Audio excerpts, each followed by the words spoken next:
Saint-Esprit, tu prennes le contrôle de toutes choses, que ta présence soit effective, Seigneur, ce soir. Oh Saint-Esprit, nous voulons ta présence, nous voulons être remplis de ta présence, que tu remplisses également chacun de nous ce soir, qu'aucun de nous ce soir ne soit dans la chair, que nous soyons en connexion avec le Saint-Esprit ce soir, que nous soyons en connexion avec l'Esprit de Dieu ce soir. Seigneur éternel des armées, oh Paraclet, nous demandons ta présence.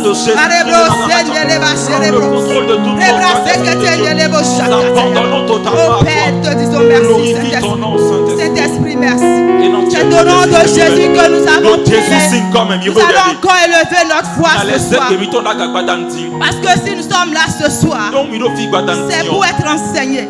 C'est pour écouter la parole de Dieu. Tu vas dire, Seigneur, ce soir, que les paroles qui sortiront de la bouche de ton serviteur n'entrent pas, Seigneur, sur une terre infertile. Que ces paroles entrent maintenant sur une terre fertile et que ces paroles puissent germer.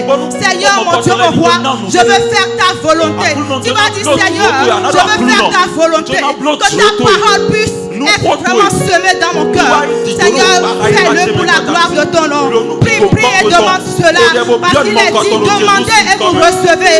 Alors mon frère, ma soeur, prie et demande cela dans le nom puissant de Jésus. Oh Père, ce soir je viens devant toi, Seigneur. Je viens devant ton trône de grâce, Seigneur. Parce que Seigneur, ce soir, tu veux encore nous enseigner. Tu veux encore nous parler. Oh Père, je prie que mon cœur maintenant soit disposé. Que mon cœur maintenant, Seigneur, soit ouvert maintenant, Seigneur. Que la parole qui va sortir, Seigneur, mon Dieu, mon roi, que cette parole ne tombe pas, Seigneur, sur une terre, Seigneur, mon Dieu, mon roi, arrive. Mais que cette parole, Seigneur, tombe sur une terre fertile, Seigneur, mon Dieu, mon roi. Je prie, Seigneur, que mon Dieu, que cette parole, Seigneur, mon Dieu, mon roi, soit semée dans mon cœur. Et que l'éternel Dieu Tout-Puissant, je puisse la mettre en pratique, Seigneur Jésus. Ô Père éternel Dieu Tout-Puissant, oh, sans ta parole, Seigneur, nous ne pouvons rien, Seigneur. Ta parole, Seigneur, mon Dieu, mon roi, c'est ça, Seigneur, que nous, en tant qu'enfants de Dieu, nous utilisons, Seigneur. Et nous voulons marcher, Seigneur, selon ta parole. Père, Seigneur, éternel des armées, fais-le pour la gloire de ton nom. C'est dans le nom puissant et glorieux du Seigneur Jésus que nous avons prié. Bien-aimé, je ne sais pas si tu pries, mais nous allons encore élever nos voix ce soir. Tu vas remettre l'homme de Dieu entre les mains du Seigneur. C'est vrai que le Seigneur l'a déjà préparé. Le Seigneur l'a déjà oint ce soir. Tu vas dire, Seigneur Jésus, oint encore ton serviteur. Seigneur Jésus, utilise puissamment ton serviteur pour moi ce soir. Seigneur Jésus, amène ton serviteur dans les profondeurs de la parole, Seigneur. Qu'il nous dise des choses, Seigneur, qu'on n'a jamais entendues, Seigneur. Oh Père éternel, Dieu Tout-Puissant, oh, donne-lui encore plus de connaissance de la parole. Prie et demande que le Seigneur, oh, il fait quelque chose ce soir. Que le Seigneur utilise puissamment son serviteur ce soir. Prie dans le nom puissant de Jésus de Nazareth. Oh Père éternel des armées, Seigneur, mon Dieu, mon roi. Je prie, Père, je remets ton serviteur, Seigneur, en ta main. Je prie, éternel des armées, Seigneur, que l'onction, Seigneur, qui est sur sa vie, que cette onction coule encore maintenant, Seigneur, davantage, Seigneur. Que tu l'amènes, Père, dans les profondeurs de la parole, Seigneur. Que Seigneur, éternel des armées, Seigneur, ce soir, qui nous dise encore des choses surnaturelles, Seigneur. Que tu nous amènes, Seigneur, encore ce soir, au travers de ton serviteur, dans les profondeurs de ta parole. Oh Père éternel des armées, Seigneur, mon Dieu, mon roi. Je prie, Seigneur, que tu le fasses. Et je sais, Seigneur, mon Dieu, mon roi, que tu l'as déjà fait. C'est pourquoi, éternel des armées, je te dis infiniment merci. Dieu le Père, merci. Dieu le Fils, merci. Dieu le Saint-Esprit, merci. Amen. Amen.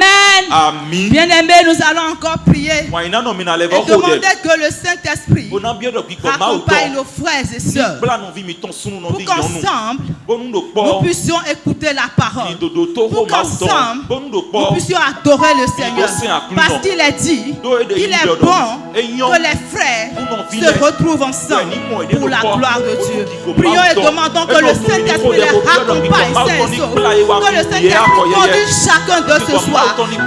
Prie et demande cela dans le nom puissant de Jésus. Oh éternel des armées, Seigneur, mon Dieu, mon roi, Je prie, Seigneur, pour la vie des frères et des sœurs, Seigneur, mon Dieu, mon roi. Ceux-là qui sont en chemin, ceux-là qui sont encore à la maison. Ton esprit qui communique les choses maintenant. Que ton esprit Saint, Seigneur, mon Dieu, mon roi, commence à rappeler à quelqu'un, Seigneur, qui a déjà oublié ce programme.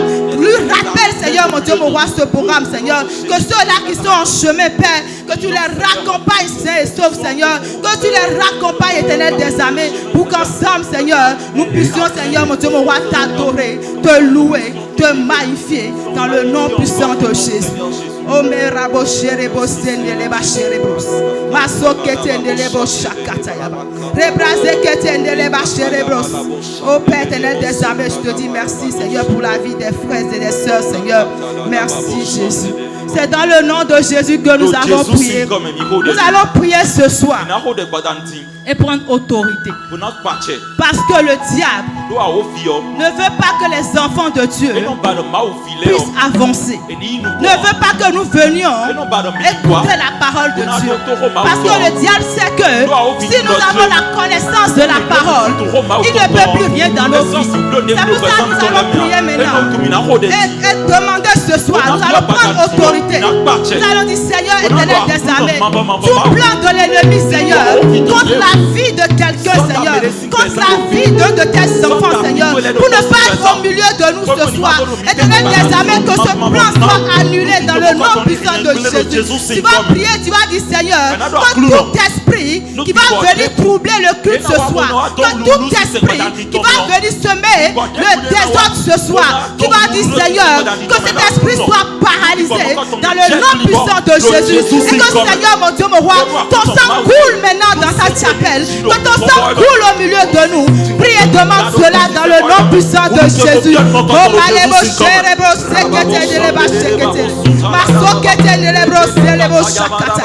Oh Père éternel des armées, Seigneur, je me tiens, Seigneur, mon Dieu, mon roi, sous l'autorité de Jésus et sous l'onction de ton serviteur, l'apôtre William Souessou. Et je prie, Seigneur, mon Dieu, mon roi, que tout esprit, Seigneur, qui sera un handicap, Seigneur, à ce qu'un frère ou une soeur, Seigneur, vienne ce soir, soit paralysé dans le nom puissant de Jésus. Éternel des armées, Seigneur, mon Dieu, mon roi, nous prions que l'atmosphère ce soir soit saturée par la présence du Saint-Esprit, Seigneur. Que tout plan de l'ennemi, Seigneur, pour que ce culte, Seigneur, mon Dieu, mon roi, ne t'agrée pas, Seigneur, que ce plan soit nul et sans effet dans le nom puissant de Jésus. Nous prions, Seigneur, éternel des armées, que ton sang coule, Seigneur, ce soir, que ton sang coule maintenant, Seigneur, mon Dieu, mon roi, et au Père éternel des armées, oh Jésus, ton sang qui continue de couler, Seigneur, que ce sang coule, Seigneur, ce soir.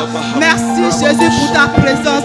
Merci, Jésus, pour ta présence. Est-ce que tu peux acclamer Jésus? Est-ce que tu peux ovationner le roi des rois, le Seigneur des seigneurs, le lion de la tribune de Juda, l'ancien des jours? Est-ce que tu peux acclamer Jésus de Nazareth ce soir? Seigneur, merci. Amen. Nous allons à présent laisser la place au groupe musical qui va nous conduire. Amen. Est-ce que tu peux commencer à adorer Jésus ce soir? Commence à adorer le Seigneur Jésus. Commence à contempler sa majesté. Commence à dire combien il est grand, combien il est puissant, combien il est au-dessus de tout. Adore le Seigneur ce soir. Si tu sais parler en langue, commence à parler en langue.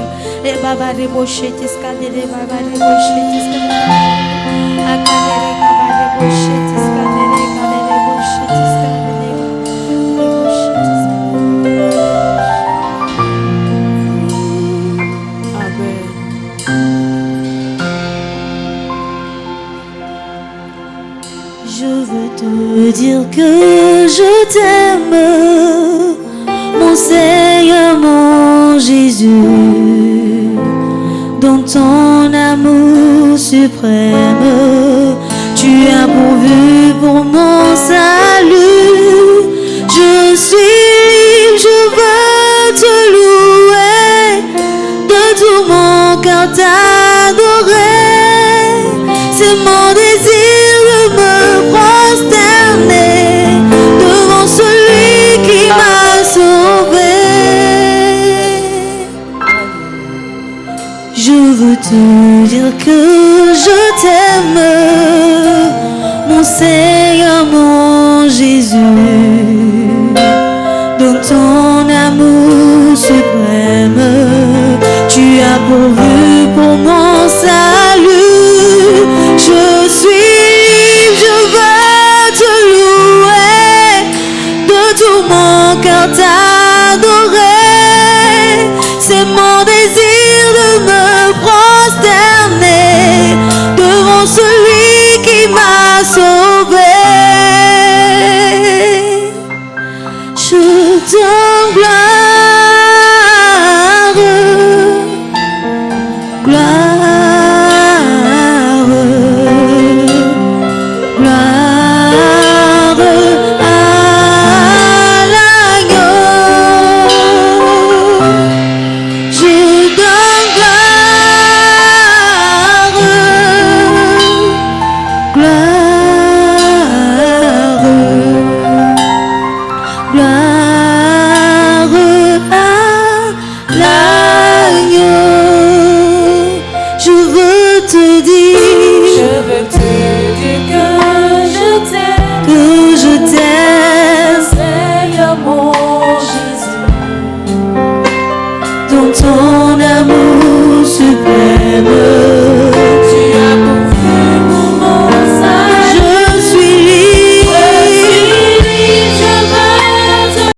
donne gloire,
sauvé, je donne gloire.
sous ton gloire.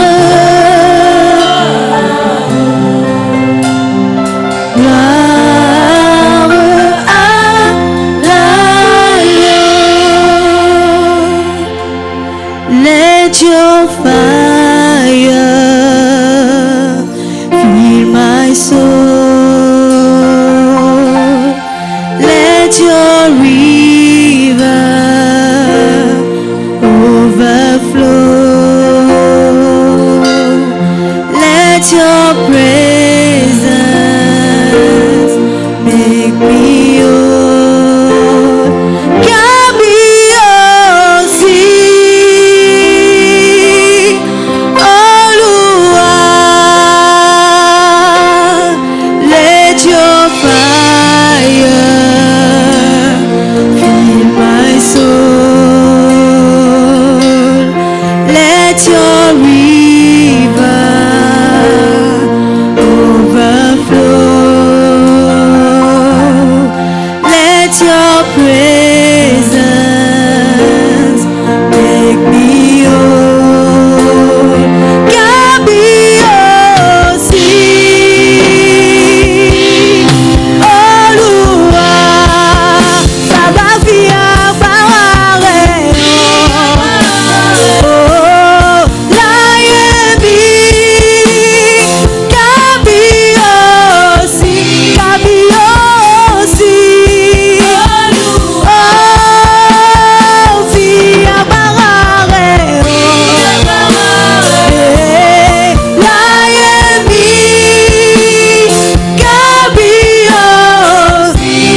présence en moi devienne palpable. Je veux une autre dimension de toi, Jésus. Que ta présence en moi devienne réelle, que ta présence en moi devienne palpable. Je veux une autre dimension de toi, que ta présence en moi qu'elle devienne réelle, qu'elle devienne palpable. Une autre dimension de toi. Oh, que ta présence en moi devienne réelle, que ta présence en moi devienne palpable. Je veux une autre dimension de toi.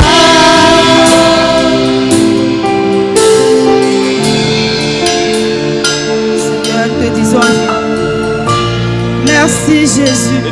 Père éternel, Dieu des armées, que ta présence, Seigneur, dans nos vies, Seigneur, devienne réelle, Seigneur. Que ta présence dans nos vies, Seigneur, devienne palpable. Éternel des armées, nous venons, Seigneur, nous t'adorer, Seigneur. Nous venons, Seigneur, t'acclamer, Seigneur. Nous venons, Seigneur, te magnifier, Jésus. Reçois la gloire, Père. Reçois la gloire, Jésus. Oh, Seigneur des armées, Seigneur, notre roi. Tu es le roi des rois, le Seigneur des seigneurs. Il n'y a aucun Dieu, Seigneur, sur la terre et dans les cieux, Seigneur, qui n'arrive à tes chevilles. Nous te disons merci, Père. Merci pour ta présence. C'est au nom de Jésus que nous avons adoré. Amen. Bien-aimés dans le Seigneur, bienvenue une fois encore dans la maison du Seigneur. Soyez les bienvenus au culte des conquérants vainqueurs. C'est une grâce pour nous d'être là ce soir. Et le Seigneur ce soir a encore préparé son serviteur pour nous amener dans les profondeurs de sa parole. Donc sans plus tarder, je vais inviter les chantres qui vont introduire le serviteur de Dieu, l'apôtre Williams Mouessou. Est-ce qu'on peut acclamer Jésus de Nazareth pour la vie de son serviteur? J'ai dit d'acclamer Jésus pour la vie de son serviteur. Amen. Je veux chanter un chant d'amour pour mon sauveur, pour toi Jésus. Merci pour ce que tu as fait. Tu es si précieux, Jésus mon sauveur. Je suis heureuse car tu m'as donné ton nom. Je ne veux pas être ailleurs. Oh, je suis heureuse car tu m'as donné ton nom. Je ne veux pas être ailleurs que dans tes bras d'amour, que dans tes bras d'amour, que dans tes bras.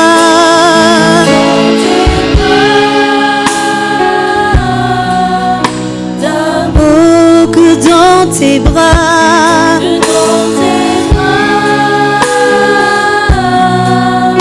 d'amour,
Seigneur, nous voulons te dire merci.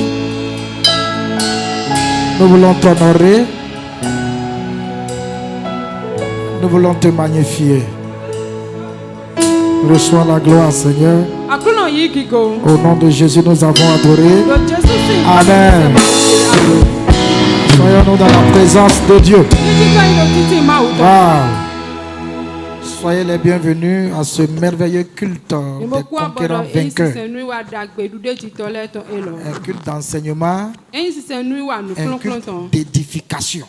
Nous avons vu il y a 2 vendredis derniers que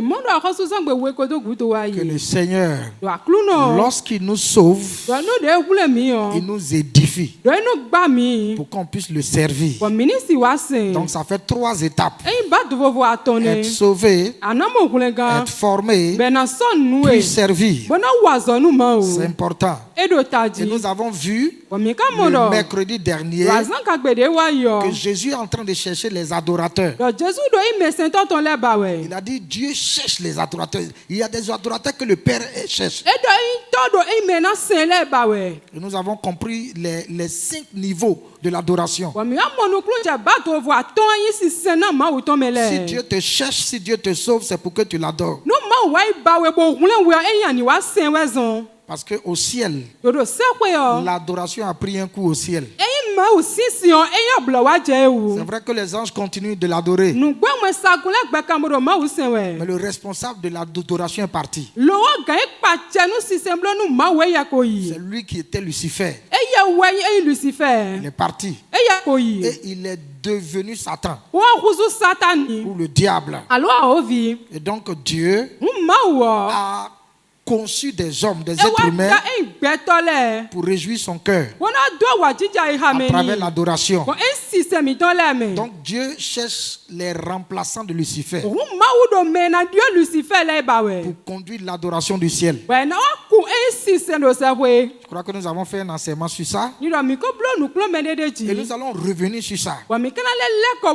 Nous parlerons lorsque nous aurons l'occasion sur le mystère de l'adoration.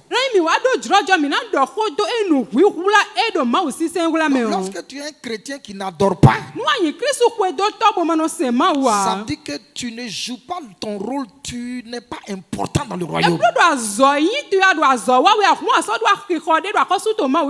Quand tu viens au culte juste pour exposer tes problèmes à Dieu, tu n'es pas encore selon le cœur de Dieu.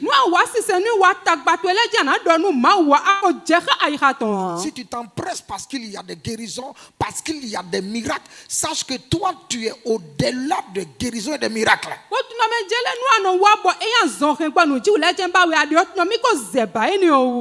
C'est clair. Parce que tu es déjà béni. Celui qui est béni n'a pas besoin de miracles. Nous l'avons expliqué. Celui qui veut des miracles doit être dans des problèmes avant qu'il y ait une intervention divine. Si tu recherches constamment des miracles, Dieu va souvent envoyer des problèmes dans ta vie afin que le miracle puisse se produire.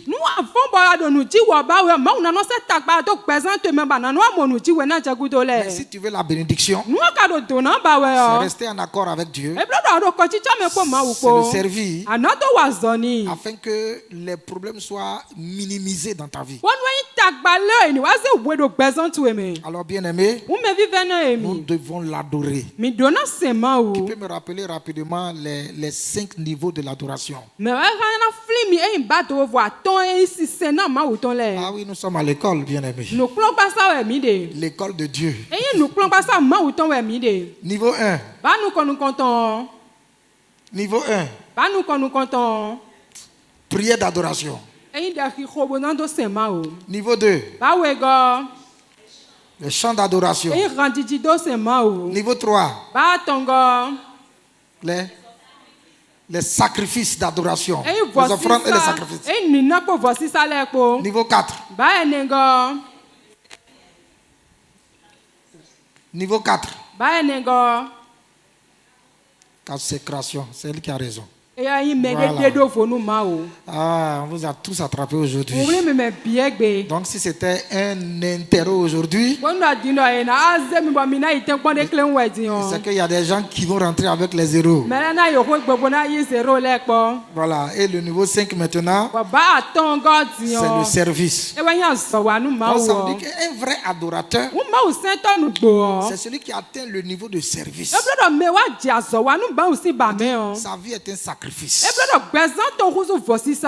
Il sert Dieu parce que c'est sa manière de l'adorer. Et Dieu recherche ceux-là qui vont le servir. Donc il recherche les adorateurs. Oh, amen. Que le nom de Dieu soit béni. Nous avons commencé à étudier le livre de Josué. Parce que ce livre-là nous parle de la conquête de Canaan. Un territoire que Dieu avait promis aux enfants d'Israël. Mais pour posséder la promesse, pour occuper ce territoire, il fallait le faire stratégiquement. Ça veut dire que pour tout territoire que Dieu te promet, que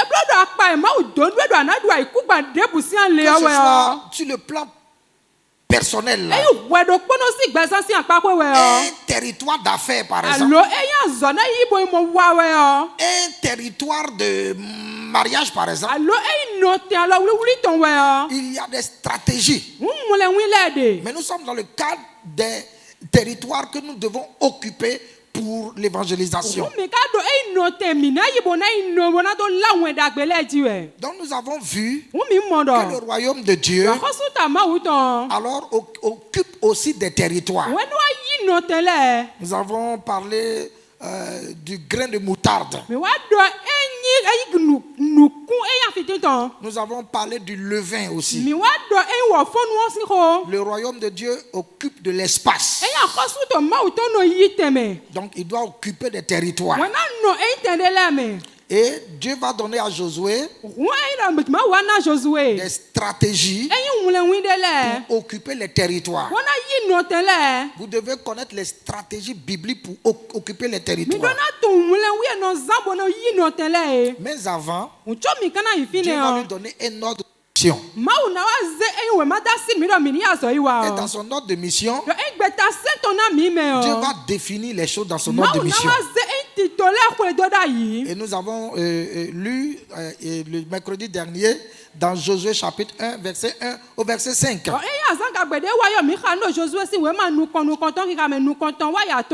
avons vu premièrement qu'il faut bien cerner, il faut bien comprendre sa mission.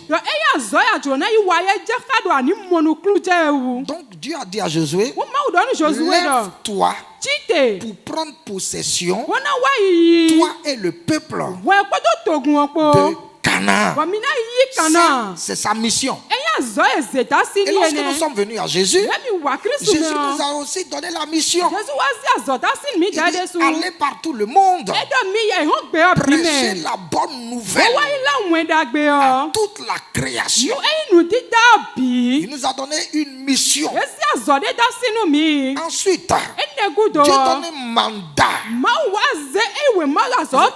Lorsqu'il y a une mission, on donne aussi un pouvoir pour l'exécuter.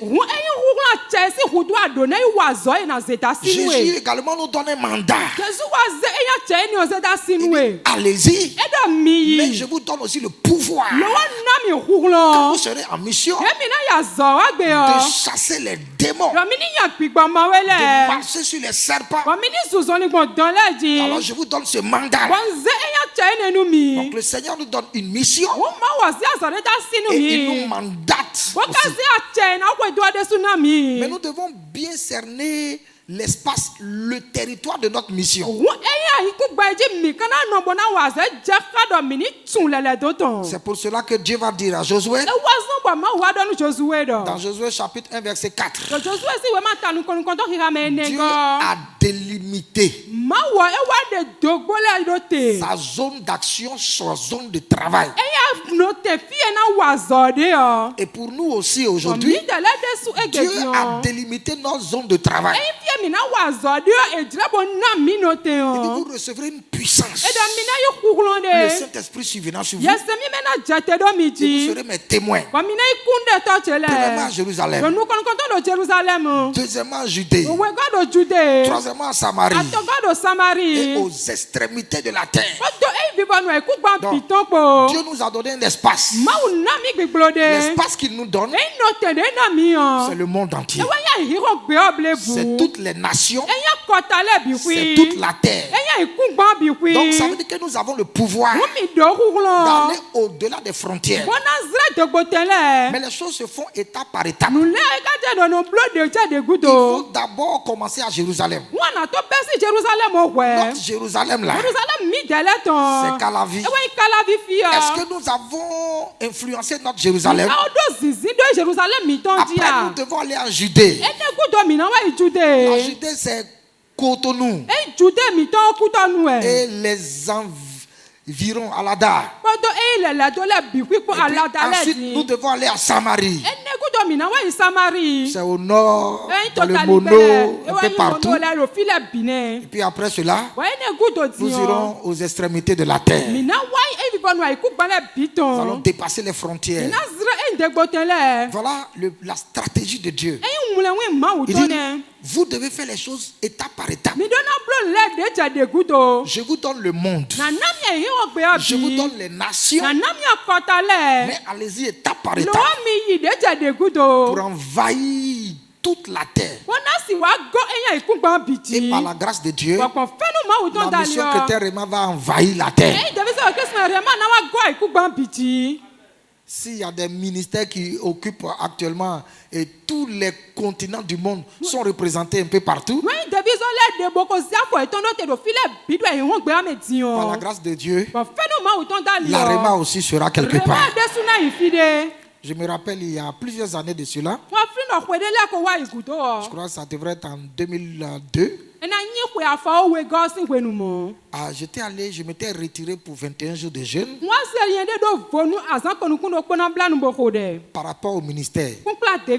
J'étais encore un pasteur au niveau des assemblées de Dieu. Je prenais le temps pour rester devant Dieu aussi, pour avoir sa direction. Donc un jour, je priais. Et puis le Seigneur s'est révélé à moi. Et il est arrivé avec un drapeau. Et il m'a remis le drapeau. Et c'était la carte de l'Afrique qui était dessinée sur le drapeau. Et puis après, il m'a dit, regarde derrière. Et j'ai vu beaucoup de serviteurs de Dieu. Et cette vision, c'est aujourd'hui que j'ai commencé à la comprendre. Ça veut dire que Dieu va susciter beaucoup de fils et de filles qui vont envahir l'Afrique. On va envahir l'Afrique. On aura des missionnaires au Burkina. On aura des missionnaires en Afrique du Sud. Au Ghana, au Togo, au Niger. Actuellement, on a un représentant au Niger. Mais Dieu va susciter beaucoup de gens pour nous représenter un peu partout. Et c'est à cause de cela que Dieu va affecter des gens. Un temps viendra où il y aura des opportunités que Dieu va donner aux uns et aux autres pour aller travailler dans certains pays afin qu'ils puissent représenter la mission chrétienne Rema. Cela arrivera au nom de Jésus. Amen. Alors, bien-aimés, donc Dieu a délimité le territoire et il donne l'immunité à Josué. Il dit, nul ne tiendra devant toi. Personne ne pourra te vaincre. Parce que je t'envoie en mission Parce que je t'ai donné un mandat. Parce que je t'ai délimité ton territoire. Aussi longtemps que tu es dans ma volonté, personne ne tiendra devant toi. Tout ennemi qui se lèvera contre toi sera renversé. Et ça, c'est l'un des avantages du ministère. Celui qui ne sert pas Dieu pourrait succomber dans les attaques spirituelles. Mais lorsque vous vous impliquez dans le service et dans l'œuvre de Dieu, Dieu prend en charge les attaques. Il prend en charge les combats. Et ça, c'est un des avantages liés au service divin. Tu dois le servir. Tu dois le servir. Et tu dois être intéressé par le service divin. Le service divin doit être une préoccupation. Ton cœur doit aimer travailler pour Dieu. Tu dois avoir cette ambition-là de travailler pour Dieu. Ça doit faire partie de tes priorités. Le servir. Le servir. Le servir. Le servir. Dieu veut cela. Et Dieu parle à quelqu'un. Dieu parle au cœur de quelqu'un. Dieu sait que tu as des problèmes, il le sait. Il sait que tu es en train de traverser des situations. Il sait que tu as certains besoins qui ne sont pas comblés. Il sait que tu le pries jour et nuit. Parce que tu traverses une situation donnée. Mais ce Dieu-là, il n'a pas changé. C'est pourquoi Jean dit, je vous ai écrit Père, parce que vous avez connu celui qui était dès le commencement. Les pères connaissent Dieu depuis le commencement. Ils ont une idée sur comment Dieu fonctionne. Voyez, quand Dieu a sauvé les enfants d'Israël de l'Égypte pour aller le servir dans le désert, leurs conditions n'avaient pas trop changé. Ils se sont retrouvés dans le désert. Et ils ont fait face à beaucoup de défis dans le désert. La soif. Ils avaient soif. Et quand ils ont vu de l'eau, ils se sont jetés dans l'eau. Dès qu'ils ont goûté l'eau, ils ont vu que l'eau était imbuvable, c'était amer. Dieu les sauve. Et puis Dieu les éprouve. Et dans toutes ces épreuves-là, Dieu leur demande de le servir. Vous voyez, ils ont vu l'eau amère. Et après ça, ils ont eu encore soif. Et là, il n'y avait plus d'eau. Ils ont crié. Moïse a dû frapper un rocher. Après cela, ils ont eu tellement faim. Parce que c'était le même repas qu'ils mangeaient. La manne tombait. Matin, manne. Midi, manne. Soir, manne. Le lendemain, même chose. 1 an, manne. 2 ans, manne. 3 ans, manne. Sans variation de nourriture. Et Dieu leur dit, servez-moi. Donc, si tu ne connais pas ce Dieu-là, tu le jugeras. C'est un Dieu qui a une manière de travailler. Si tu es en train de manger la manne depuis, Dieu sait que tu manges toujours la manne et que tu n'as pas les moyens pour varier la nourriture. Mais malgré ça, tu dis, serre-moi. Dieu sait que tu tombes sur de l'eau amère. Il dit, serre-moi quand même. Ils ont rencontré des serpents brûlant dans le désert. Des gens sont morts parmi eux. Mais Dieu dit continue à me servir. Quand toi tu fais accident seulement de circulation, est-ce que Dieu même est avec moi? Pourquoi Dieu ne m'a pas protégé? Ah, si c'est ça là, je vais me retirer derrière. C'est parce que tu ne connais pas celui qui est dès le commencement. Tu ne le connais pas.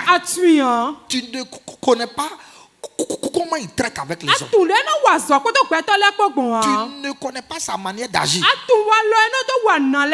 Il n'a jamais dit dans la Bible là, que si tu es un enfant de Dieu, que tu n'auras jamais de problème. Ce n'est pas écrit dans la Bible. Ce n'est pas écrit dans la Bible. Donc quand un enfant de Dieu a un peu de problème, ah vraiment, c'est le diable, ça ne va pas. Je ne suis pas prêt pour servir Dieu parce que j'ai assez de problèmes. Et on n'est pas venu me visiter. Le pasteur ne m'a pas appelé. Et les frères ne sont pas venus. C'est parce que tu ne connais pas Dieu. Tu ne connais pas Dieu. Et tu ne lis pas ta Bible. Moïse là, il n'a pas été en paix dans le ministère. Paul n'a jamais eu la paix dans le ministère. Élie n'a jamais eu la paix dans le ministère. On a voulu le décapiter, il a fui. Et même il est tombé dans la dépression. Il a dit Dieu, dis-moi, je suis fatigué. Je suis le seul. Dieu dit attends. Tu n'es pas le seul. Il y a aussi d'autres qui sont quelque part. 400 prophètes. Ils sont là aussi. Donc tu n'es pas seul. Voyez? Si vous voulez avoir la paix, si vous voulez avoir solution à tous vos problèmes avant de servir Dieu, c'est que vous ne connaissez pas Dieu. Et c'est parce que vous ne lisez pas la Bible. Siméon, dans la Bible, Anne, la prophétesse, n'a pas eu l'occasion de se marier. Très jeune, elle était veuve. Elle est restée là sans mari jusqu'à dans sa vieillesse. Mais quand une sœur n'a pas trouvé de mari, ah Seigneur, quel type de Dieu tu es?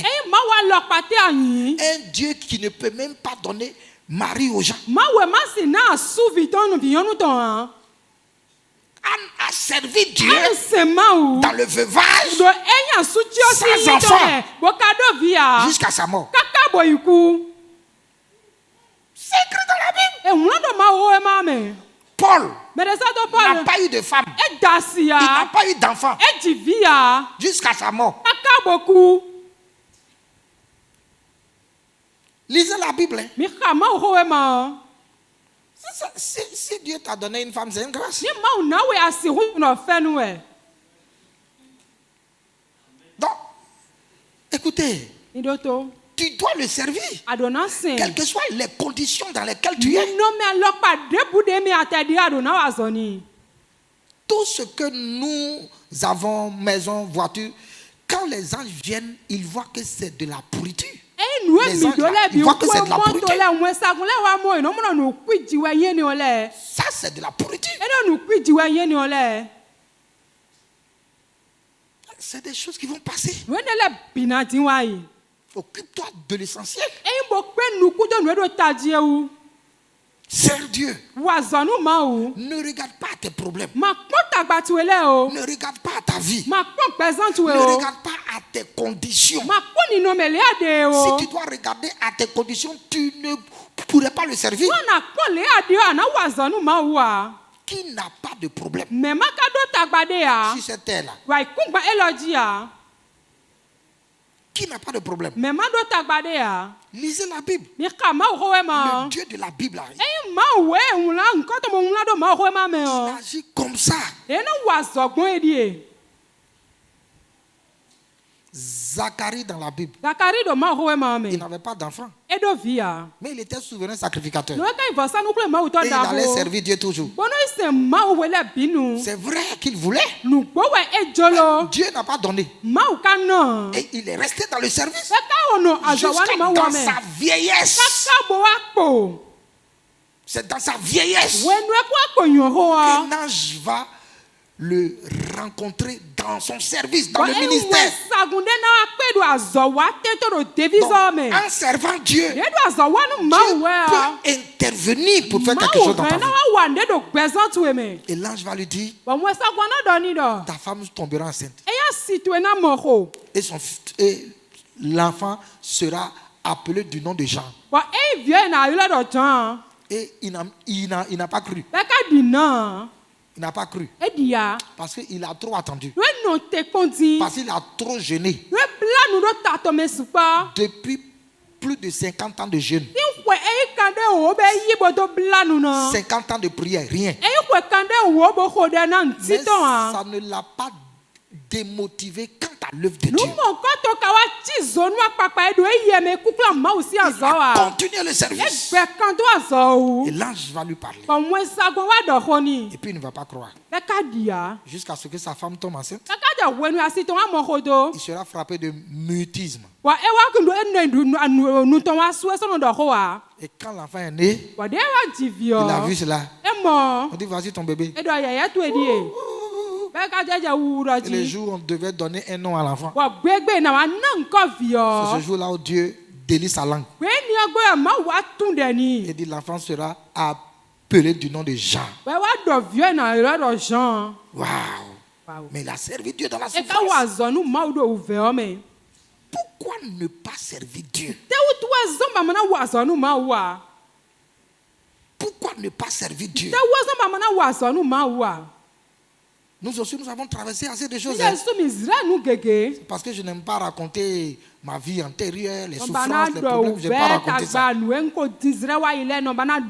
Je prends toutes ces choses-là comme des choses normales dans le service. Ça c'est des choses normales. Quand tu sers Dieu, il y a... Normalement, quand on sert Dieu et puis Satan n'attaque pas, rien ne se passe, c'est anormal.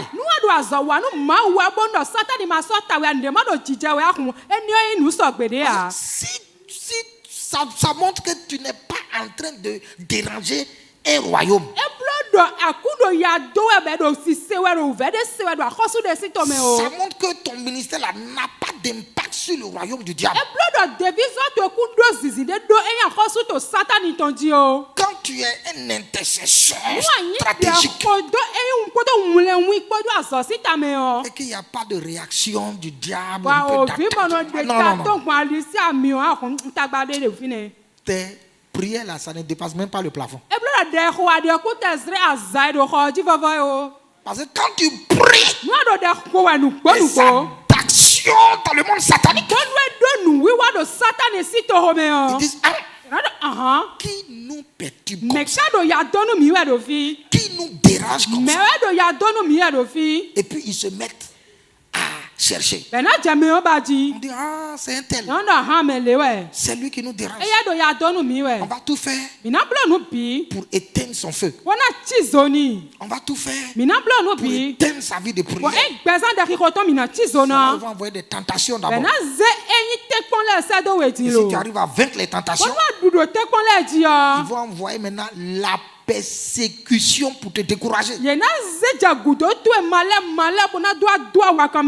là, c'est normal. C'est ça l'œuvre de Dieu. Donc, lorsque quelqu'un veut être en paix, la paix là, ça n'existe pas sur cette terre. Il n'y a pas la paix. Quand vous voyez les hommes de Dieu, ils sont dans jet privé en train de partir. Il y a des gens qui veulent ressembler à David Oyedepo. Il a 3 jets privés, 3 avions. Voilà. Et puis, il change les avions. Si vous vous mettez à sa place, en 1 heure de temps, vous serez déjà dans le ventre de Satan. Il va vous bouffer en rien de temps. Les combats qu'il soutient à ce niveau-là sont trop. Quelqu'un qui s'est levé une année pour implanter 10 000 églises dans le monde. En un an. Un jour, il était dans son avion. Satan a tout fait pour attraper l'avion. Bon, l'avion est tombé. Ils n'ont rien eu. Mais quand on dit ils n'ont rien eu, là, il y a quand même les douleurs. Ouais, les douleurs sont là. Et puis, ils sont sortis. Certainement, ils sont allés à l'hôpital.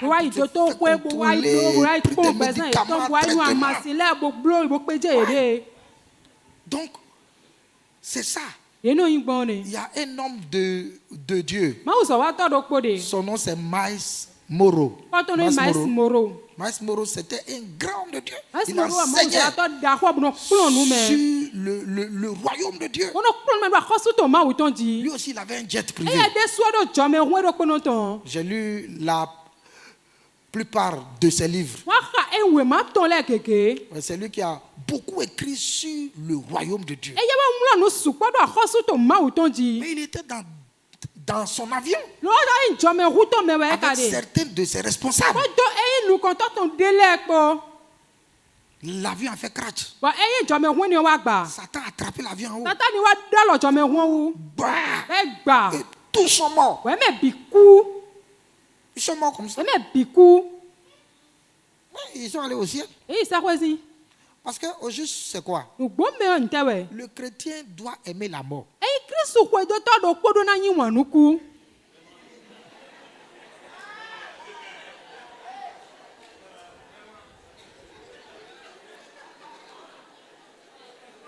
Voilà. Alors, qu'est-ce que l'apôtre Paul a dit? La mort met un gain. La mort met un gain. Et puis il dit, je suis pressé de partir. Mais à cause du ministère. Parce que je dois encore sauver les gens là. Je suis encore ici. Pourquoi Paul dit ça? Parce qu'il a été ravi en esprit.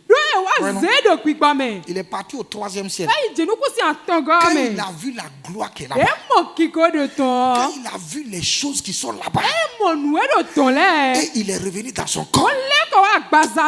Il dit, Seigneur, je n'ai plus envie de rester ici. Ici, là, ça ne me plaît plus. Parce qu'il y a trop de problèmes. Les gens sont contre toi, tu as des attaques, tu as des problèmes, tu transpires, tu manges difficilement. Ce que j'ai vu là, Seigneur, je veux ça. Et puis Dieu lui a dit, tu dois faire d'abord mon travail.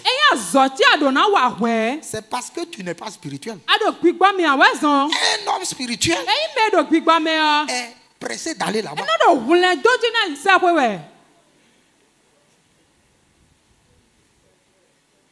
Amen. Amen. Aïe. Il y a des gens qui n'ont pas dit Amen pour ça. Parce qu'ils se disent que s'ils disent Amen, la mort peut venir demain. Donc il n'y a pas Amen.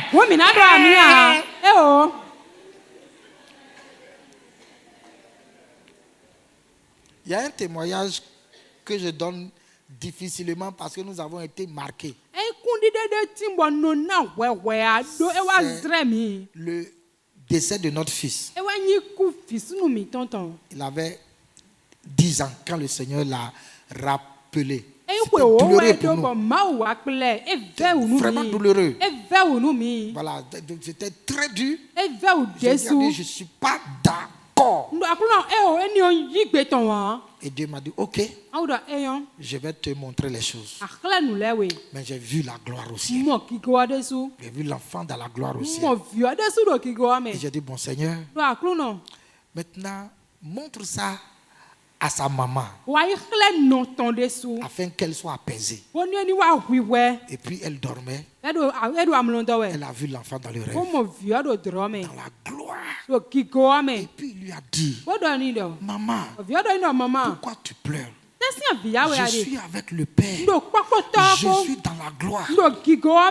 Ne pleure plus. Mais fais tout pour arriver ici. Donc, là-bas, là, c'est trop intéressant. C'est trop intéressant là-bas. Il y a la femme d'un homme de Dieu qui est mort. J'ai oublié le nom de cet homme de Dieu là. Mais sa femme est morte. Et il a prié. Il a prié. Parce qu'il avait une grâce devant Dieu. Et il revient à la vie. Dieu a exaucé. Et la femme a ouvert les yeux. Quand elle a ouvert les yeux, elle a dit, oh, pourquoi tu me ramènes ici? Pourquoi tu me ramènes? J'étais dans la paix là-bas. J'étais dans la gloire là-bas.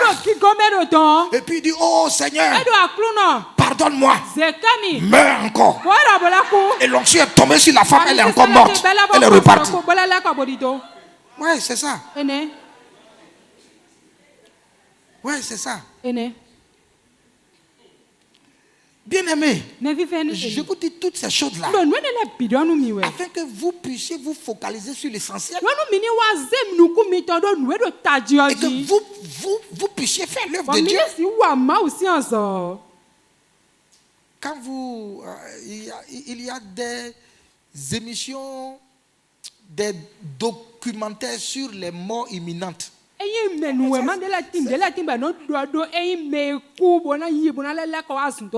Sur les chaînes européennes, ils parlent de ça. Oui. Il y a des gens qui meurent pendant 2 minutes et ils vont faire l'expérience après ils reviennent.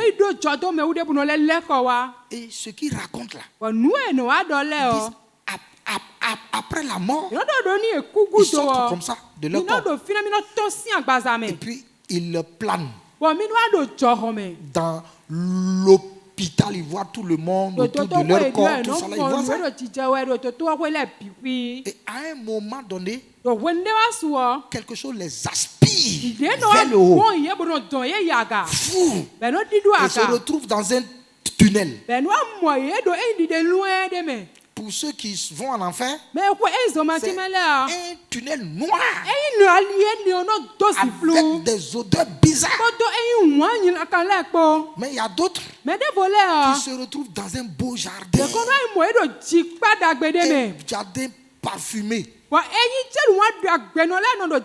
c'est joli, comme les trucs des hindous, les femmes hindous qui chantent. Voilà, on les voit dans les fleurs là.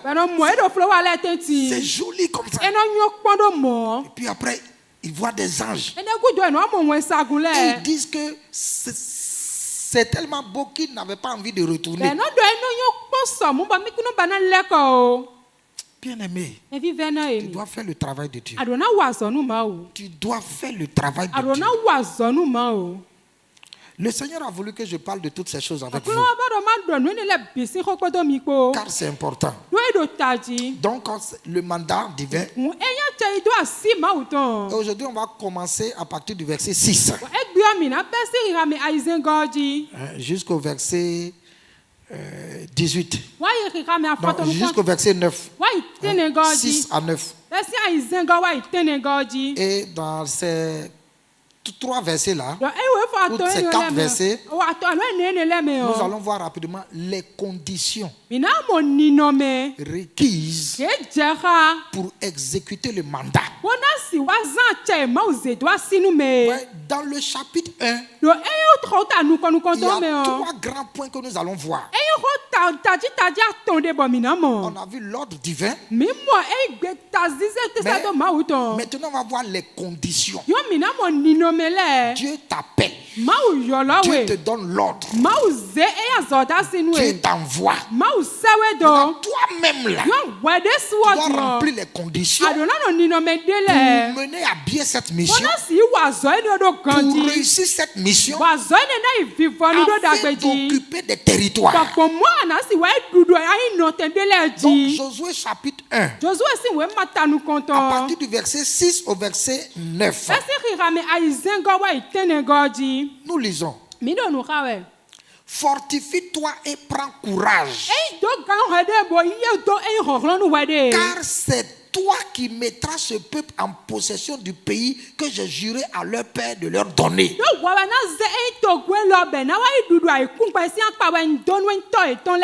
Fortifie-toi seulement et aie bon courage, en agissant fidèlement selon toute la loi que Moïse, mon serviteur, t'a prescrite.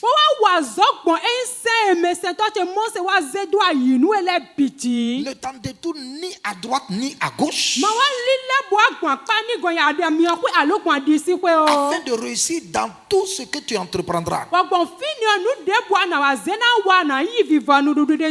ce livre de la loi ne s'éloigne point de ta bouche. Médite-le jour et nuit pour agir fidèlement selon tout ce qui y est écrit. Car c'est alors que tu auras du succès. Dans tes entreprises, c'est alors que tu réussiras. Ne t'ai-je pas donné cet ordre? Fortifie-toi et prends courage. Ne t'effraie point et ne t'épouvante point, car l'Éternel ton Dieu est avec toi dans tout ce que tu entreprendras. Est-ce qu'on peut acclamer la parole de Dieu? Amen. Amen. Amen. Alors, je vais vous poser une question. Si quelqu'un trouve la réponse, je vais voir parmi mes livres là. Et je vais lui offrir un bon livre. Quel est le répondant du livre de Josué dans le Nouveau Testament? Il y a un livre dans le Nouveau Testament qui est l'image, qui est l'antitype du livre de Josué.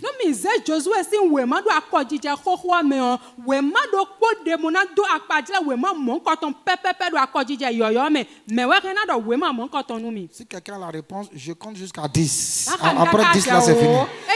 Attendez. 1, oui. 1, 2, oui. 3, 4, 5, 6, 7, 8, 9, 10. Oh! Mais ça là, vous devez comprendre. Quel livre dans le Nouveau Testament a été le livre de la conquête? Actes des apôtres. Oh! Actes des apôtres. C'est le livre de la conquête. C'est Actes des apôtres qui nous a montré que l'église était à Jérusalem. Après, l'église est allée en Judée. Après, l'église est allée en Samarie. Et avec l'arrivée de l'apôtre Paul, l'église est allée aux extrémités de la terre. C'est Actes des apôtres. Josué là trouve son répondant dans Actes des apôtres. Vous avez tous raté le joli livre. Voilà. Je vous ai attrapé. Alors, donc, voici les conditions. On va rapidement. Première condition. Fortifie-toi. Sois fort. La première condition, c'est d'être fort en Christ. Parce que pour faire cette conquête-là, quand on parle de conquête, cela implique la guerre. Et celui qui n'est pas fort ne peut pas faire la guerre. Parce qu'en allant sur un territoire étranger, un territoire occupé par les ennemis, tu dois les combattre au préalable. Jésus va dire personne ne peut rentrer dans la maison d'un homme fort s'il ne l'a pas lié auparavant afin de rentrer dans sa maison et de prendre ses biens. Donc, pour lier l'homme fort là, toi aussi tu dois être fort. C'est pourquoi Dieu va dire à Josué, fortifie-toi, deviens fort, fortifie-toi. C'est important. Donc en Christ, il y a 3 éléments qui nous aident à être forts. Le premier élément, c'est la parole. Tu dois aimer la parole. Tu dois lire la parole. En lisant la parole de Dieu, tu seras édifié. C'est-à-dire que tu deviendras fort. La parole de Dieu va te donner la force de vaincre l'ennemi. Jésus a fait face au diable. Mais par la parole, il a vaincu. Et dans 1 Jean chapitre 2, verset 14, Jean dit, je vous ai écrit, jeunes gens, la parole demeure avec vous. Donc je vous ai écrit, Père, parce que vous avez connu celui qui était dès le commencement. Je vous ai écrit, jeunes gens, parce que vous êtes forts et que la parole de Dieu demeure en vous et que vous avez vaincu le malin. Donc la parole, lorsqu'elle demeure en vous, vous devenez fort. Quand Dieu disait à Josué, sois fort, c'est-à-dire renforce ta capacité. Parce que tu dois occuper des territoires. Parce que tu dois vaincre des nations. Il faudrait que la parole soit assise en toi. Donc pour être fort, premièrement, la parole de Dieu. Tu as besoin de lire ta Bible. Tu as besoin de connaître la parole. Et si tu sors, tu vas évangéliser. Et tu pourrais tomber sur des gens qui ont une idée erronée de la parole. C'est à toi de les mettre sur les rails. Bon, nous parlerons de ça après. Sur comment évangéliser et comment éviter des discours vains. Voilà, donc premièrement la parole. Deuxièmement, la prière en langue. Nous avons parlé sur le parler en langue. Pour tous ceux-là qui ont suivi les prières matinales, j'ai expliqué sur, des choses sur le parler en langue. Il faut parler en langue surtout quand on est seul longtemps. Tu deviendras fort en esprit. La Bible dit celui qui parle en langue s'édifie, il devient fort. Ça c'est dans 1 Corinthiens chapitre 14 verset 4.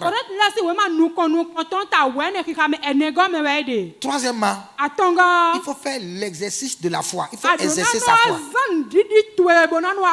En exerçant la foi, on devient fort. L'exercice de la foi, c'est tous les jours. Mets ta foi en action. Tous les jours, tu mets ta foi en action. J'ai appris à mettre ma foi en action. Et j'ai testé ma foi sur beaucoup de choses.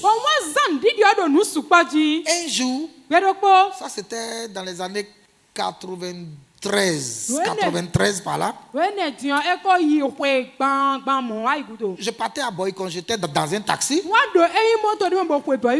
Et puis la pluie tombait pendant que le soleil brillait fort. Il y a certaines personnes qui ont dit dans la voiture que ça doit être un roi qui est mort. Le soleil brillait et la pluie tombait. Ils ont dit ça doit être un roi qui est mort. Ou bien que c'est ceux qui attirent la pluie qui l'ont fait. Donc, à bord du taxi, j'ai dit dans mon cœur, moi aussi, je vais voir si je peux arrêter ça. Et j'ai dit au nom de Jésus, pluie, je t'arrête. Et j'ai dit Dieu, en 5 minutes, ça doit s'arrêter, je vais voir. Et je regardais ma montre. Avant 5 minutes, la pluie s'est arrêtée. Et j'ai dit, waouh, moi aussi je la foi un peu. Waouh, je la foi un peu. Donc, c'est comme ça que j'exerçais ma foi au fur et à mesure sur les situations. Même un jour, j'étais en train de manger. Et j'ai pressé le piment sur le riz. Le piment vert. J'ai pressé. Et puis l'eau a rentré directement dans l'œil. Ça m'a brûlé. Et j'ai dit voilà, je vais exercer ma foi. Au nom de Jésus. Seigneur, c'est toi qui as donné le pouvoir au piment de brûler. Je neutralise ce pouvoir maintenant. Au nom de Jésus-Christ. Et puis j'ai ouvert l'œil. Et tout a disparu. Ouais, c'est comme ça que j'ai commencé. Un peu. La fois dernière, ça c'est il y a 3 jours, 4 jours derrière. Il y a la portière de ma voiture qui est fermée sur mes 4 doigts. Avec force sur mes 4 doigts. Et j'étais sûr que j'avais eu des fractures. Comme j'avais visité un couple. Et le couple là m'a escorté au dehors, m'a accompagné au dehors. Donc j'ai ouvert la portière. Le véhicule était en panne. Donc quand on ouvre la portière là, elle revient avec force. J'ai ouvert toute la portière. J'ai déposé mon sac. Avant que je ne sorte ma main, la portière est venue avec force sur les 4 doigts. Et comme ils étaient là, j'ai fait bon, au revoir, hein. Donc eux-mêmes là, ils n'ont rien senti. Et Dieu merci, qu'ils sont vite rentrés. Donc j'ai ouvert la porte. Maintenant, tellement que ça faisait mal, j'ai dû exercer la foi directement. J'étais sûr que j'avais une fracture. Donc, j'ai soufflé. Au nom puissant de Jésus, je commande que les os se soudent maintenant et que les douleurs soient dissipées. J'ai soufflé encore dessus. Je libère l'onction. Et j'ai gardé la main comme ça. J'ai pris la main gauche, j'ai ouvert la portière, je me suis assis. Je ne pouvais même plus utiliser mes doigts. Mais au bout de 5 minutes, tout a disparu. J'ai commencé à plier 5 minutes. 5 minutes. Ouais. 5 minutes. Si c'est arrivé à quelqu'un, peut-être que tu n'as jamais expérimenté ça. Ça fait des jours. En 5 minutes, tout est parti. Il faut exercer ta foi. Exerce la foi. Sur toutes choses. Les petits trucs là, exerce la foi dessus.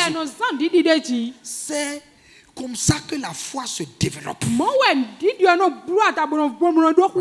Fortifie-toi. Donc Romains chapitre 4 verset 20. Donc ça c'est le premier élément. Si tu vas en guerre ou si tu vas récupérer des territoires, tu dois avoir la foi. Va avec la foi. Deuxièmement, il dit prends courage. On est toujours au verset 6. Prends courage. Le deuxième élément qui est indispensable pour conquérir des territoires, c'est le courage. Tu dois être courageux. Tu dois être courageux pour t'avancer sur les territoires. Ne te laisse pas à la crainte, à la peur. Qu'il y ait dans ton cœur un courage. Parce que Satan a peur de ceux qui sont courageux. Le courage est d'abord une force psychologique. Sois fort dans la tête. Vous savez, en guerre, il y a l'une des stratégies de guerre, c'est de déstabiliser les ennemis mentalement.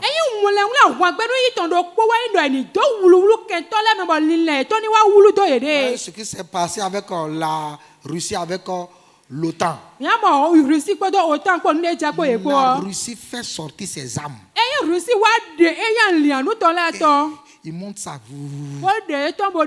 jusqu'à la fois dernière.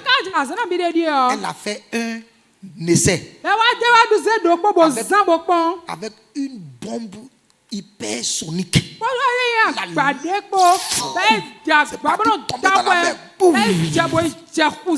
Et ils ont tout filmé, le processus.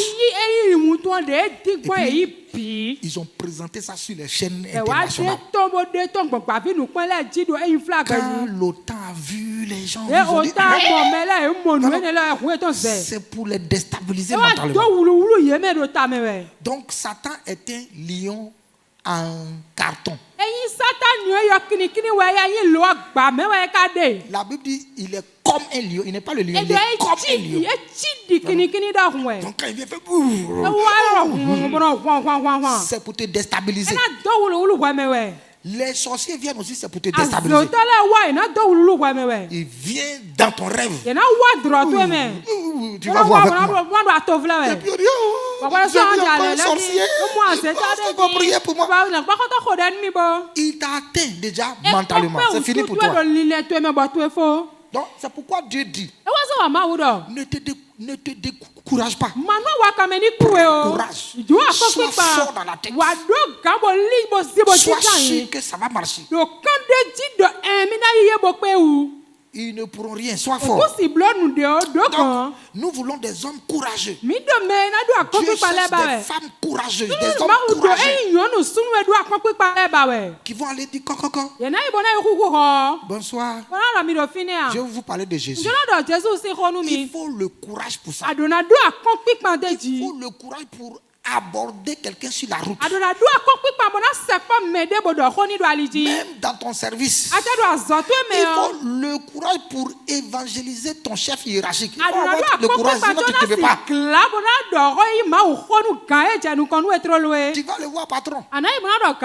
Je suis venu vous voir parce que je vais partager quelque chose avec lui. Et puis tu lui prêches avec sagesse. Il faut le courage. Si tu n'es pas courageux, tu ne pourrais pas conquérir des nations, des ethnies, des gens pour Dieu.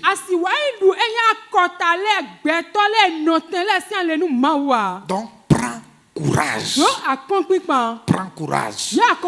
Je vais m'arrêter sur le troisième point. Le mercredi, on va continuer. Troisième point, nous sommes toujours au verset 6. C'est d'être convaincu, d'être la personne choisie par Dieu. Être convaincu que tu es la personne choisie par Dieu. Affichez-moi encore le verset 6. Le verset 6. Il dit fortifie-toi et prends courage. Car c'est toi qui mettras ce peuple en possession du pays. C'est toi. Ce n'est pas quelqu'un d'autre. Dieu dit c'est toi. C'est-à-dire Dieu veut convaincre Josué qu'il est la personne indiquée. Il est la personne choisie. Il est la personne ointe. C'est lui que Dieu a choisi. Donc ce soir, Dieu te parle. Et Dieu dit c'est toi. Ce n'est pas l'apôtre. L'apôtre aussi a sa mission. Les pasteurs ont leur mission. Les diacres ont leur mission. Mais Dieu s'adresse. Il dit sois fort. Prends courage. Parce que c'est toi qui va posséder certaines âmes. C'est toi qui vas sauver certaines âmes. C'est toi qui iras dans un certain nombre de quartiers. C'est pas quelqu'un d'autre. Mais c'est à toi que Dieu s'adresse. C'est toi qui vas évangéliser à Kassato. Donc c'est toi. À Kassato, là, c'est toi. Dieu a dit que c'est toi pour Akasato. C'est toi qui vas le faire. Sois convaincu que c'est toi. Si tu n'es pas convaincu que c'est toi, tu ne pourrais pas avoir ce courage et cette conviction de parler devant les gens. Mais lorsque tu es convaincu, tu es sûr de l'appel de Dieu sur ta vie, de la mission que Dieu t'a donnée, tu parleras avec conviction et hardiesse. Et tu pourrais même prier pour des cas. Parce que tu as été mandaté. Donc, quand il y aura un cas devant toi, tu pourras prier avec assurance. Parce que j'ai été mandaté. C'est moi qui vais sauver les âmes. Au nom de Jésus, toi, maladie, sors. Et tu seras surpris de voir les miracles de guérison. Tu seras surpris de voir des délivrances. Même si tu n'es pas pasteur. J'ai commencé des délivrances quand je n'étais pas pasteur. Je faisais des délivrances. Je faisais des sessions de guérison. Quand je n'étais pas pasteur. Donc tu peux ne pas être pasteur. Tu peux ne pas être même pas un responsable. Et Dieu va commencer à t'utiliser. Parce que c'est toi. Dis à quelqu'un, c'est toi. C'est pas quelqu'un d'autre, c'est toi. Non, pointe le doigt, c'est toi. C'est toi. Amen. Amen. Voilà, donc on va s'arrêter là. Ouais, on est juste resté au verset 6 seulement. Donc on va s'arrêter au verset 6. Donc ce soir, nous avons compris que nous devons faire l'œuvre de Dieu, quels que soient les problèmes que nous traversons. Parce que nous devons connaître Dieu. Dieu ne règle pas tous les problèmes des hommes. Voilà. Il ne va pas effacer tous tes problèmes. Non. Sinon, tu ne serais plus un être humain. Voilà. Un homme sur la terre, là, il a des problèmes. À cause du péché. Les problèmes sont inhérents à la vie de l'homme. Donc, il ne faut pas croire que si tu viens à l'église, tout va disparaître. Étant dans les problèmes, il faut servir Dieu. Deuxièmement, nous avons compris que l'essentiel, c'est d'aller au ciel. Ça,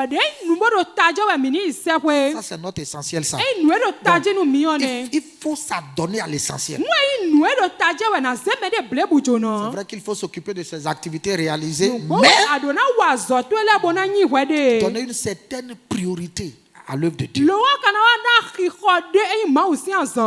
Et maintenant, nous devons commencer à remplir les conditions. La seule prière que tu vas faire ce soir, Seigneur, je veux être fort. Fortifie-moi et débarrasse de moi la peur. Parce que Dieu dit, prends courage. Donc, que tout esprit de peur, tout esprit de timidité quitte ma vie. Prie au nom de Jésus-Christ de Nazareth. Prie au nom de Jésus-Christ de Nazareth. Oh, les brochantarabaricotoraba. Melikandarabasheketelerebe malarakanta. Oh, les brokendeleri abralabosenterebe.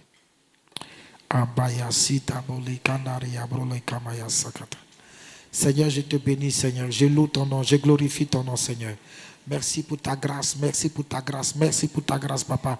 Merci pour ta grâce, merci pour ta grâce, merci pour ta grâce. Ce soir, Seigneur Dieu, fortifie-moi, fortifie la vie de quelqu'un, fortifie la foi de quelqu'un, fortifie, Seigneur Dieu éternel, quelqu'un en esprit, fortifie, donne la force. Que ta force anime quelqu'un, que ta force anime quelqu'un, que ta force anime quelqu'un dans le nom de Jésus, que ta force anime quelqu'un dans le nom puissant de Jésus, que ta force, Seigneur Dieu, entre dans quelqu'un, que la force de Dieu, Seigneur, vienne au nom puissant de Jésus et délivre-nous, Seigneur Dieu, de toute timidité, de toute crainte, de toute peur. Seigneur, que ta puissance nous soutienne, afin qu'on soit libéré de la peur, qu'on soit libéré de la crainte. Dans le nom de Jésus-Christ de Nazareth, dans le nom de Jésus-Christ de Nazareth, fais-le pour ta gloire, Seigneur. Fais-le pour ta gloire, Seigneur. Fais-le pour ta gloire, Seigneur. Au nom de Jésus-Christ. Papa, ce soir, je reconnais que c'est moi qui vais accomplir la mission. C'est moi qui vais sauver les âmes. C'est pour cela que je dis, oh les mains, Seigneur, me voici, envoie-moi. Oh, je suis prêt, Seigneur, pour accomplir tes désirs. Merci, Papa. Au nom de Jésus-Christ, nous avons prié. Amen. Wow. Que Dieu bénisse sa parole. Voilà. Assoyons-nous dans la présence de Dieu. Donc, avant de prendre les offrandes, nous voulons vous informer que le mercredi prochain, nous invitons tous les ouvriers, c'est-à-dire toute l'église, mais nous voulons la présence de tous les ouvriers. Parce que le mercredi prochain sera consacré à la prière. On va terminer la dernière partie et on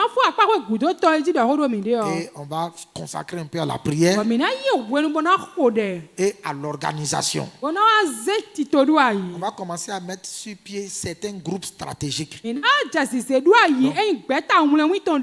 quand nous serons dans l'étude du livre de Josué, nous allons voir les étapes. Donc, on va mettre certains groupes sur pied. Il y a les groupes, il y a un groupe que j'ai appelé le groupe des démineurs, ceux qui vont faire le déminage. Les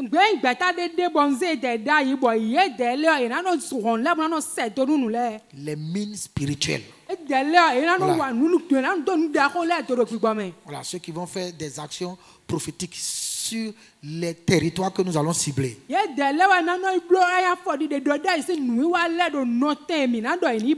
y aura des groupes, il y aura un groupe aussi qui sera le groupe des intercesseurs stratégiques, parce que je vais leur donner une formation pour l'intercession stratégique par rapport à l'évangélisation.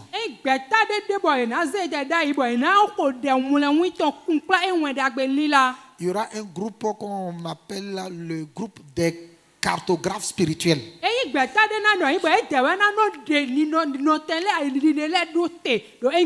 Voilà, eux, on va les envoyer. Lorsqu'on aura ciblé un quartier pour faire la cartographie spirituelle, c'est-à-dire pour repérer les endroits qui sont les lieux forts, les lieux fortifiés de l'ennemi.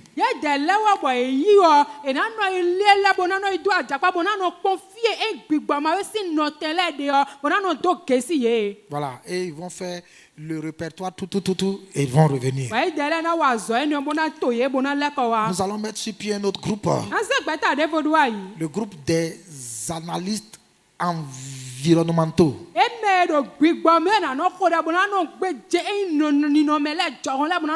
Et quand on va les envoyer, c'est pour analyser, pour regarder les choses, voir le comportement des gens, identifier les parcelles vides, clôturées, disponibles pour avoir une église. Pour recevoir une église.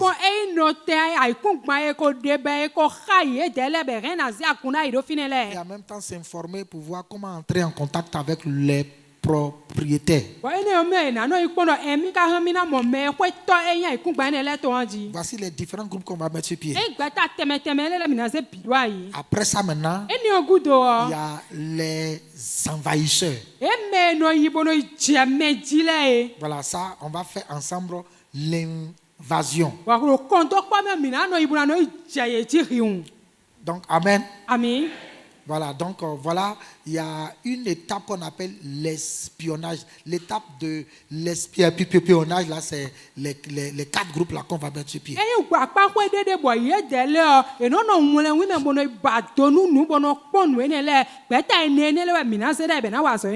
Et après, avec toutes ces informations-là, on saura ce qu'il faut faire. Et puis on va faire l'invasion. Commencer à évangéliser stratégiquement. Et il y aura l'équipe de construction qui va nous aider rapidement à faire le hangar, tout. Et puis nous allons installer. Et nous allons faire tout pour installer 10 assemblées. 10 assemblées. Cette année-là, c'est l'année de l'envahissement.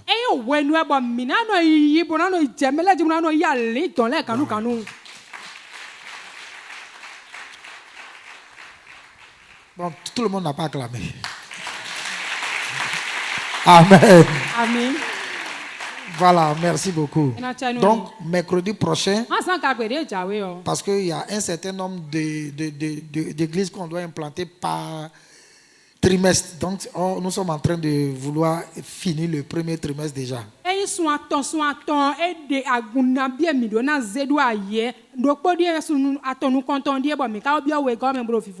Nous voulons demander aux évangélistes et aux pasteurs d'attendre à la fin.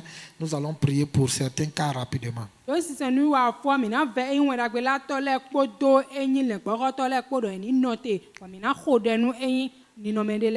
Enfin, concernant l'enterrement, nous allons demander au pasteur Eric de nous excuser.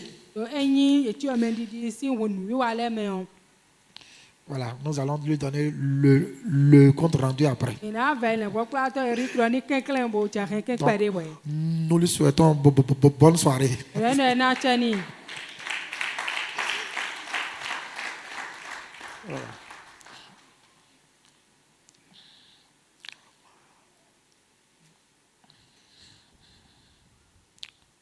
Voilà, donc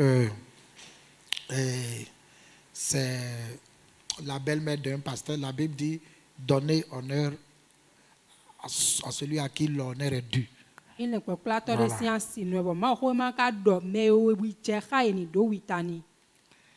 Si un ministre perd son épouse et un simple